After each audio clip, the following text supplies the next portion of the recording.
Hello, everyone. How are we today? I'm doing great. Are you doing great, Scott? I'm great, fucking awesome. Great. Hey, today's movie is one of the best movies I can ever remember from the 80s, The Breakfast Club, starring Emilio Estevez, Paul Gleason as the pain in the ass, I think, assistant Vernon, principal. yeah. Anthony Michael Hall, Judd Nelson, Molly Ringwald, and Ali Sheedy as the main characters in this movie. Do you want to give the description of the movie? Sure. Okay. You're good at that. We are still obviously very deep into John Hughes, and this is probably one of his most fondly remembered movies. Yeah. The Breakfast Club. This just involves members of each social class in high school, the geeks, the jocks, the weirdos, the princess, the preppies, and the losers, to put it mildly. Right. And they are all have to spend attention together. And what happens is they realize that they have more in common than they have not. And I think the movie is summed up best with Anthony Michael Hall's character on his final essay that is narrated at the very, very end. And I find it a very touching movie. And and we're gonna get into it a little deeper. I find it a very problematic movie, but a very good movie. Yes. Really? Okay. Yeah. We will discuss that. Interesting. There's a lot of issues with this movie in 2021. That's 2021. Right. Because when we know better, Dave, we can do better. Right. Thank you, G.I. Joe. Yeah. So there's things that John Hughes did in here that I think he, it shows the time. Right. And I'm not going to rake the man over the coals for what I consider a great movie. But it has problems. However, that is the setup, and like I said, we'll get into that as we discuss.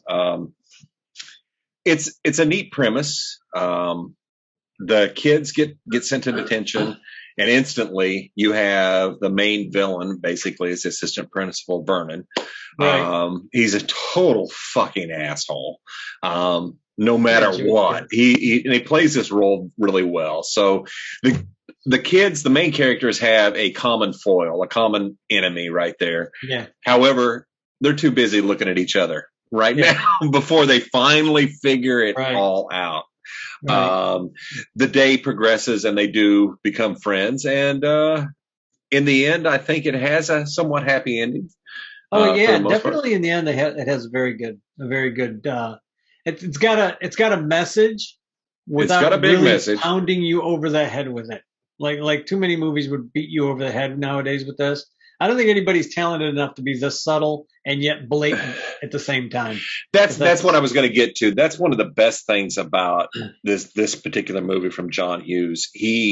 There's a message in here, and it is fucking strong. It is just blaring right in your face, but it's done subtly. But it's still screaming loud. Yeah. You cannot miss this message in here. Don't be a dick. He's literally shaking the viewer, like, listen to me. Yeah. But it's not like so many writers would do it today, where they would be, listen to me.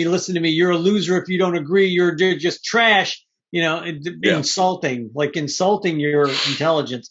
John Hughes had a way to write that and say, listen to me. I have something to say. These characters have something to say. They do. About what's going on in the world today. Yeah.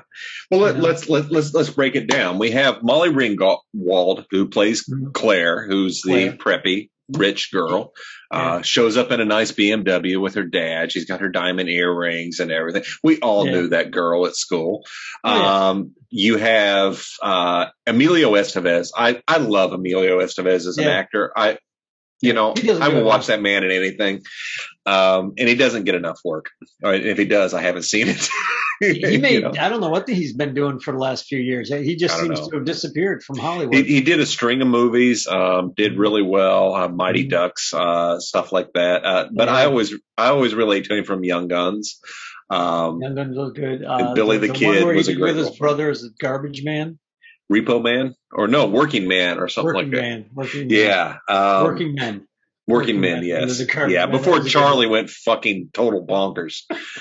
Jesus Christ. Yeah, freaking bro. That's a funny movie. That's one of the few movies that I like his brother in.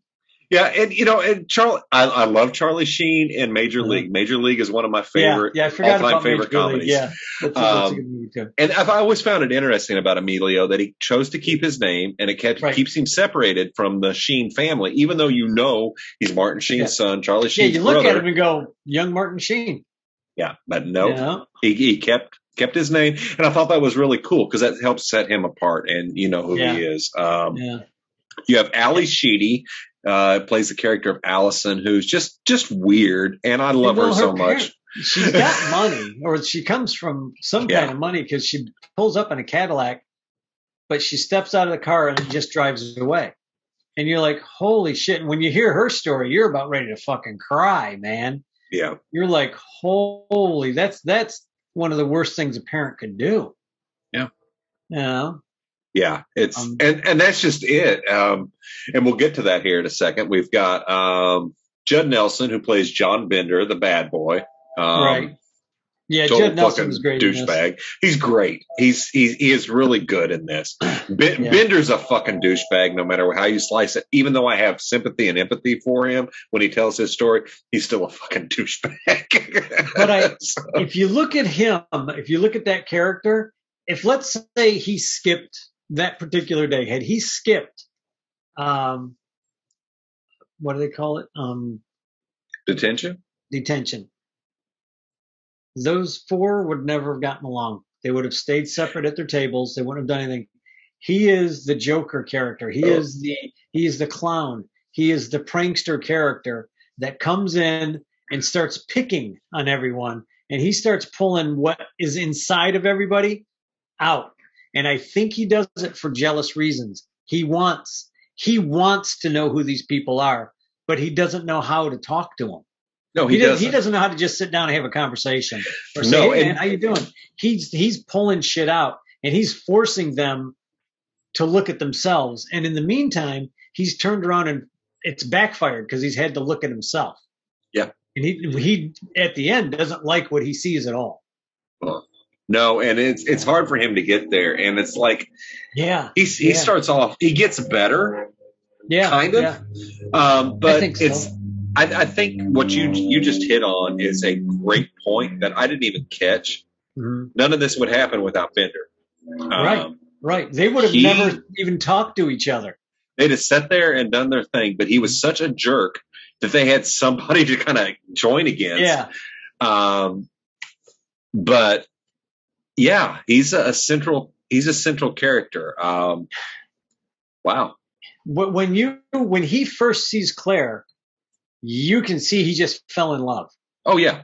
But he has no idea how to talk to her. She looks at him and you see she's attracted to him right away. Yeah. Like those two are like, there's chemistry there, but neither one knows how to do it. She's not going to do it because she's a princess and all her friends are going to laugh at her. That comes out later in the movie. It does. It does. But when he starts picking on her and he starts talking to the jock and he's messing with the nerd kid. Yeah. You know, the only one he doesn't fuck with is Ali Sheedy's character. No. In the whole movie. Because she's just sitting there being quiet. She hasn't said, he can't find anything to say about her. Yeah. 45 minutes of that movie go on and she doesn't say two words. And then finally Claire says something. I forgot what the line is, but she says something about like, I'm too pretty, or people, everybody likes me or something. And all Ali Sheedy's character does is kind of look up and go, ha!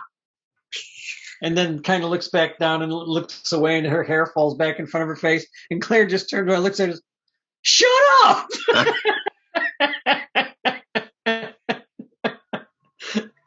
She hasn't said two words in 45 minutes of the movie.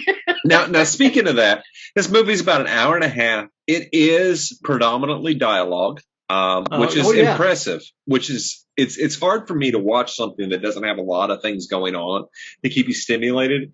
And I have to give John Hughes mad props for writing believable dialogue. But it's also part of the reason this movie doesn't hold up as well is because of the 80s slang that's in there that people are going to watch like, what the fuck is a neo-maxi zoom dweeby? I'm just saying, I know, you know. The only reason you know is because this movie created that saying. All right. But see, that was 1985. 1985. We were like totally watching these movies, like for sure. And we like knew like what a neo maxi zoom dweeby was, man. Yeah. Like, sure. I like whenever he's asking her like, what clubs does she belong to? Yeah. And she's like, oh, I belong to this club, that club, this club. And then he looks at Michael Anthony Hall. And Michael Anthony Hall's like, I belong to the physics club, the chess club, the math club. And he's like, wait a minute, dork, what did you just say? And he looks at the princess, and Judd Nelson looks at Claire or at Molly Ringwald's character and says, well, do you belong to any of those clubs? And she goes, no, those are like academic clubs. They're not the same thing. He goes, but to him, they are. They are, what does he say? They are social clubs. Demented and sad, but social. Yeah. See, that's laughing like I knew all these guys and all that. I was never in any of the clubs, but I knew everybody that was in these clubs. And they were all very nice people. I mean, I knew guys in the math club and the chess club and people in meta, beta, whatever the hell clubs they had. I knew all these people. I wasn't never part of them, and I would never be asked to have been in any of them at the time. But they were all friends. I can't believe I missed how crucial John Bender is to this entire story. Yeah, without him, there's no story. There's no story. And I'm just going to go ahead and get right to it. To me, he's one of the most problematic characters, just the way he was written in 1985, with just suggesting raping Molly Ringwald with, hey, let's go impregnate the prom queen. Holy fuck, dude. Really? And then sticking his head right between her legs. I found myself laughing at that. And I'm like, now I look back and I was like, why the fuck was I laughing at this son of a bitch? This is wrong any way you slice it. Now, I'm gonna go into a little bit of, I just finished reading an article from a few years back from Molly Ringwald, an interview and an actual big article that she wrote for the New Yorker, about this movie. And about, she sat down with her 10-year-old daughter to watch this movie, and was prepared for anything that would come up. And one of the things that, that's not her underwear you see. I'm just saying. 10 years? Well, no, because she was underage at that point. Her daughter wanted to see the movie, and she wanted to make sure she was there to watch the movie with her in case she had any questions versus watching it at some other person's house, because she knew it would happen. So that's why she did it. She felt that 10 was still too young, but she feels a lot of the jokes went over her head, which they probably did. And I could see that because I missed a lot when I first saw this at 16 years old or whatever. But she goes, one of the things I took away from this article with her that she wrote was she talked about John Hughes' ability to capture adolescence, to capture people and the dialogue and the feeling. And he was just fucking brilliant. But how could he do so well and have such a blind spot to his blatant misogyny in there? And that's a fair point. I mean, that was part of the time too. Absolutely. And she says that. And it's one of the things I will always hold to. And she even goes into it is, while this movie has issues by today's standards, you don't censor this shit. It's art. It brings up conversation. Right. You and I are discussing now how Bender is talking about raping somebody who sexually assaults somebody in the movie, and it's made as a joke.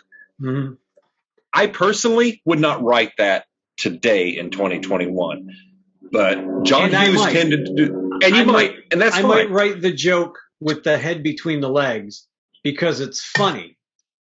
It's a moment that a guy like that might do something like that just to fuck with her. He may not have. Absolutely would have. He wasn't. he wasn't really trying to do anything to her. It doesn't matter. He was just fucking with her. You know, he knew she was going to not, you know, nothing was going to happen. But how I always remembered that scene did not play out the exact way. I always remembered her like slamming his head between her legs. That's what. And then, like, because she does that in the movie. That's what we watched last night. But I remember whenever the guy leaves, as she's backing away from the table and he's crawling out, I remember her just fucking hitting him and kicking him. Like, you know, you but asshole. Kind of, but that's not what happened. I think she hits him once, and then she calls him asshole after he's gone. But I always remembered her just, like, fucking wailing on him as he's leaving and, like, giving him a kick.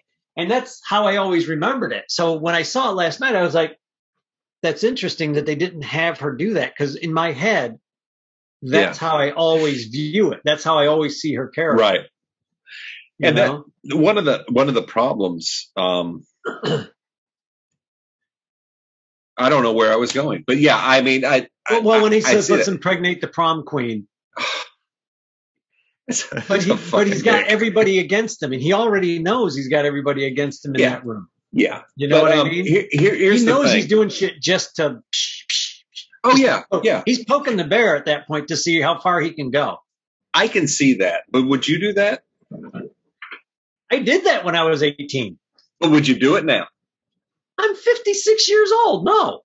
Thank you. I might write it. Okay. I mean, that's fair enough. And I guess because you're creating a character. You are creating a character. And here's my problem. Okay. It's okay that he wrote the character that way. Uh-huh. I'm not saying he shouldn't have.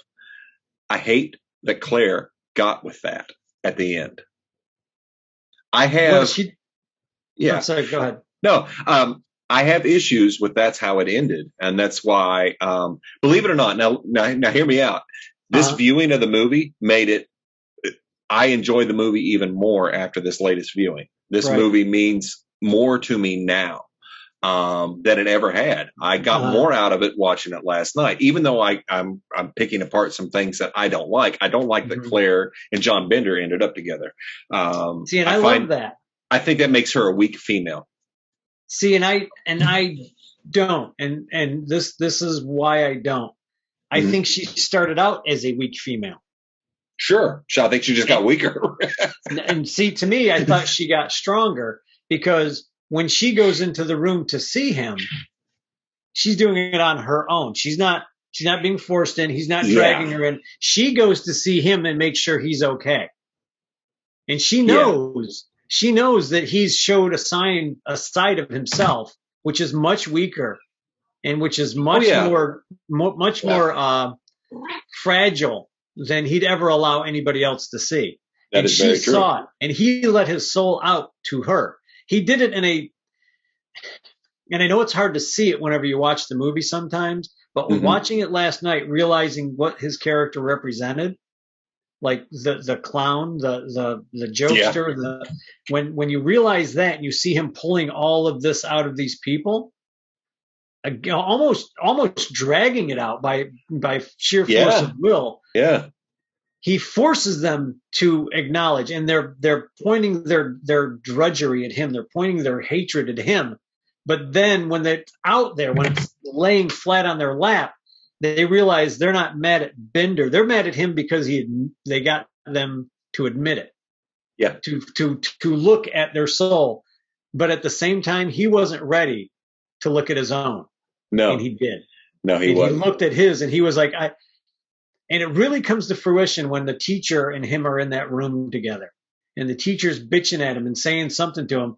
And Bender realizes this fucking guy is right. Everything he just called me, everything he just said about me is absolutely right. Because you can see it on the character's face. And then whenever he walks out of the room, he's just like, what? Wow. Like he's changed especially from that point on.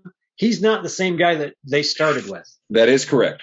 And I think that's the character Molly Ringwald's character falls in love with. Yeah. Even though they're getting high and he's fucking with her still, he's still pulling that out of her because he wants to know, can I love this girl? Can she love me?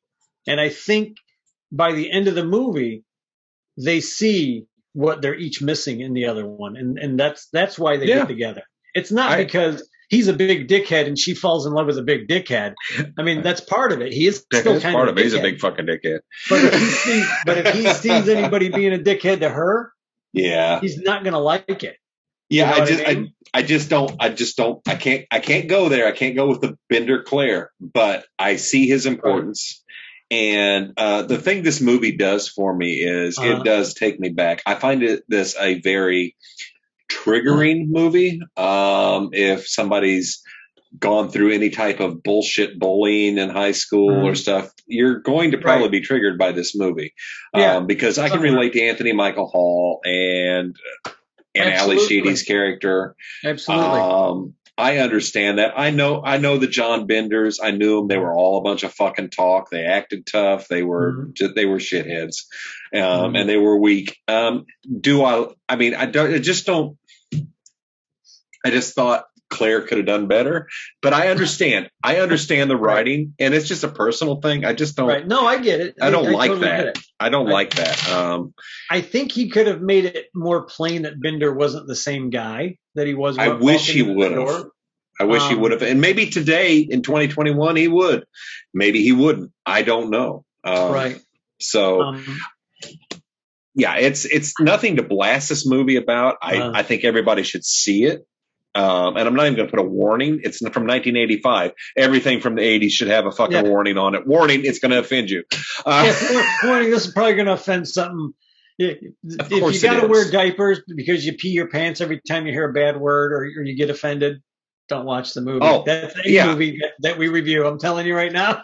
I'm not even going to talk about the use of fag and faggot and everything. That was predominant in the 80s. This is an 80s movie, true all the way. We talk about what makes an 80s movie. Boom, John Hughes. It's the dialogue. It's the not giving a fuck. It's this shit was funny as a 15-year-old in 1985. I'm telling you that. And to me, I laugh now. It was still funny to me today. Yeah. I mean, I do see your problems with Bender because up until this viewing, I never realized how big of a dick he really was. Yeah, I didn't either. I used to think he was kind of cool. I used to think, he's just kind of the tough guy, but he's a dick. The character is a dick. But I see a big circle for him. I just wish it would have been a little bit plainer. I think it would have been a little bit better served had you realized, had it been, and I usually hate this, but a little bit more of a slap on the face. Like, he's not the same guy he was at the beginning of the movie. 8 hours ago, he was one guy. Now he's this other guy. And this is the guy he's going to be Monday morning. I don't necessarily buy that he's completely changed. Right. I'm sure he's still a dick. And that's okay. I knew those guys. See, I hung out with every one of those little cliques. I was able to wind my way through a lot of shit and didn't have to be pigeonholed in it.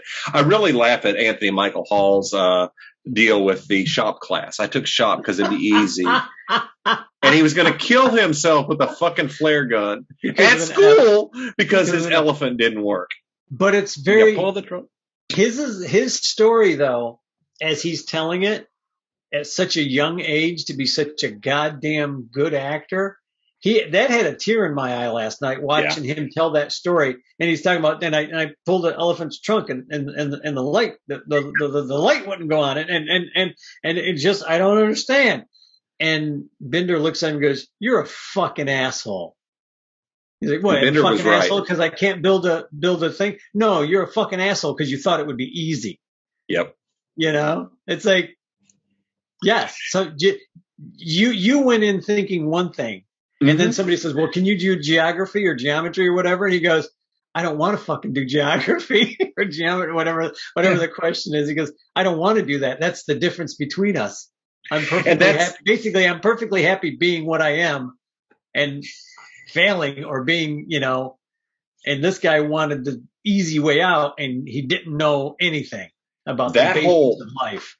That whole conversation sums up the movie pretty much. Where they're all sitting around at each other.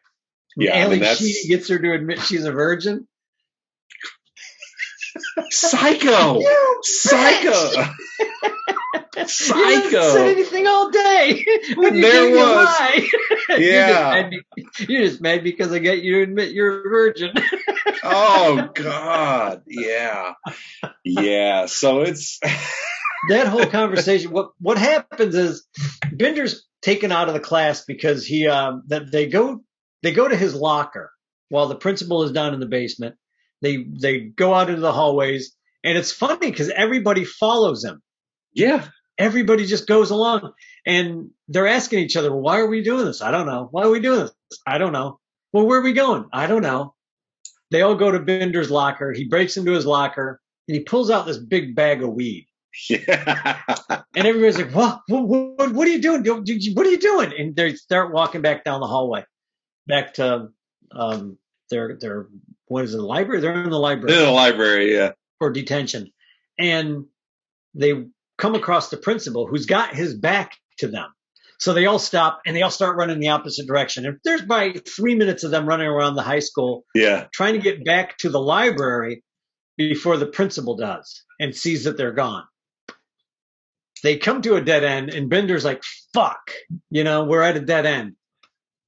He takes the weed, he shoves it in Anthony Michael Hall's pants and says, hold on to this for me. And he goes running down the hallway, making a bunch of noise.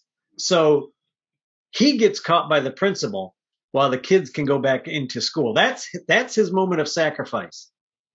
That's where it really comes together for me. Like, that's where you see he kind of cares about these guys. He does. He doesn't want them to get in any more trouble. But if you look right before he runs, he looks at Claire. Mm-hmm. And they both make eyes, and she knows what he's going to do. And he's doing it for her. Yep. That was it. He does all that so she doesn't get in any more trouble. Mm-hmm. He goes off down the hallway. They all go back to the library. He gets caught. He's thrown into a room, and that's where him and the principal almost get into a fisticuff. Yeah.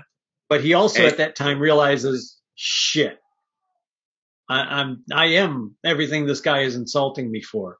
Yeah. I want to know what the fuck that joke is. For 40 years, I wanted to know what the fuck that joke is. The joke that he's telling as he's crawling. I want to know the goddamn punchline. If anybody knows it, there probably isn't one. And that's what's beautiful about it. I think he's been asked that before in interviews, and he says there isn't a punchline. That was here's the great part about that scene. So Bender is crawling through the ceiling, and I asked myself last night, why the fuck is he telling a joke? This makes no sense. Why would you be talking out loud? And then he falls through right before the punchline and is like, that's why. Because it kept me looking and watching. It was just a silly moment in writing, and it was beautifully done. Here, and let me talk about that. The editing, the sound, the use of music and everything. I love the music. There's one scene where Bender, he yells, fuck you at Vernon. As the door shut. As the door shut, it slams, the music hits. It is such a beautiful cut of editing that I was like, wow, that was slick. I love that. For years, that one piece of editing, because the music's swelling up. Yes, it's just perfect. perfect. Swelling up. The door, you can hear the door starting to close, and everything comes to a crescendo as the door slams, the music's up, and Bender yells, fuck you! And the teacher's standing outside the door like, like, what? I can't go in there and beat the shit out of this kid. And he really wants to. He really wants to go in there and kick the shit out of Bender. But he doesn't. But that moment shows a lot of Bender. And the fact that the first turn for everybody to actually start kind of liking him is when they're like, Claire's like, shut up, stop talking. Yeah. Yes. And he finally stops talking because of her. Yeah. Yeah. And this movie is a good example of why John Hughes is taught in film school. He makes a hell of a movie, and Molly nailed it in that article I was reading. This he gets so much right. He can write so well. She had said in there that she went back and read all his National Lampoon stories and stuff when he wrote for National Lampoon and everything. Yeah, and because he did Vacation, which still blows my mind. I did not know that he did Mr. Mom as well. I had heard something about him being involved, but he wrote Mr. Mom. Okay, that makes total sense now. Yes. Now I see that it's a John Hughes film. I do too. I always knew John Hughes was prolific in the 80s. I did not know he had done so much and has influenced pop culture as a whole. He is definitely somebody to study. Whether you have issues with his writing or not, you can't deny the man's filmmaking. And Breakfast Club is an entertaining film. Yeah. I'm sorry. Go ahead. I stepped over you. No, you're fine. I'm just saying it's a good piece of cinema, and it should be honored. It's I get people not liking it if they watch it now. Janine watched it for the first time last night. She had major problems with it. I watched it first in the 80s, so I had a different take in the 80s than I did last night. Yeah, I grew up with it. So I was watching it, I'm playing that back. It's like, why did I think that way then? Okay, things have changed and stuff like that, and I get it. And like I said, I love the movie, but I'll acknowledge that I think it has some issues that it could be. There are certain things that if I was going to rejig it today, let's say you got a chance to refilm this and get kids that actually fit all these parts again just as well and just as good at actors. Mm-hmm. I could see rejigging. I would change a few things, but I would never touch this. Everything that you changed, but I don't think I'd change much. I mean, there's maybe a smidgen here, smidgen there. Yeah. I think there's a few things that can be done to John Bender's character because I want to like John. And I think the turn wasn't a slap in the face enough for you. Watching it this time around, because I always remember him being like the hero, like the really good, like all of a sudden I'm a swell guy, but he's not a super swell guy. But you do know he's changed. I mean, he's changed a lot. I wish it would have just been more prominent. I think we could get a lot more out of John. And so he's not a one-dimensional character by any means. He has a shitty home life. So you feel for him, but he lives next door to Molly Ringwald's character in Pretty in Pink. Yeah. He's on the other side of the tracks. Well, isn't that amazing? I mean, John Hughes had made such a universe with these actors because he knew they could do it. I think all these movies are supposed to take place in the same town. In this fictitious part of Chicago. Sherman. Some subdivision of Chicago that doesn't exist. Let's talk about Emilio Estevez's character. Sure. And Andrew Clark, the wrestler. Yes. Whenever he says you couldn't be a wrestler, and he says that to what's his name's character, Judd Nelson's character, and Judd's like, oh, I couldn't get all sweaty and wrestle around with guys in tights. He's like, I don't wear tights. I wear the uniform, the allotted uniform. And then he looks over at Michael Anthony Hall for help, and he's like, yeah, tights. Shut up. Shut up, dweeb. I'm just like, you can't even get any help from the kid he's trying to defend. No, no, because we all knew the jocks, and this is what I love.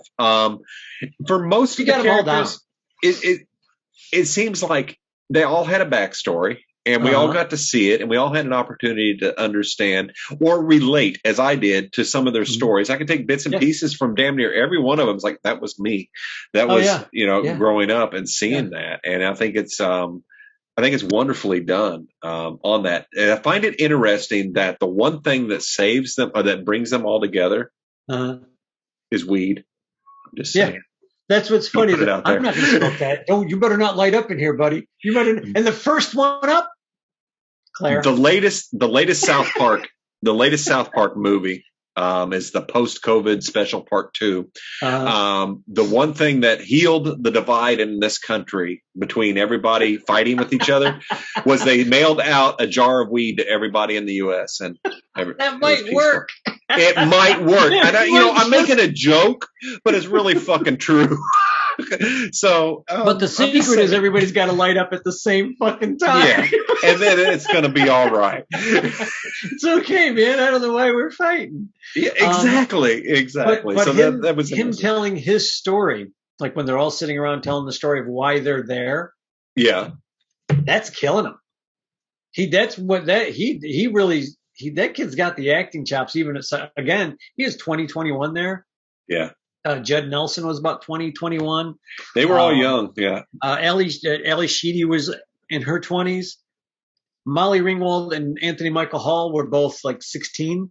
Yeah, they were both minors. So when it was break time, the rest of them would go get a beer. Those two would be doing homework together. Yeah. And I'm like, what a great thing to do. I mean, when you hear that, you're like, that's so sweet. But how odd would it be for you as Judd Nelson, 2022? Granted, Molly Ringwald is a beautiful 16-year-old kid. She's absolutely gorgeous. But you're in your 20s and you have to pretend to like this girl. You have to pretend to flirt with her. That would be very uncomfortable. Yeah, he did it so effortlessly. And that was great. He did it so well.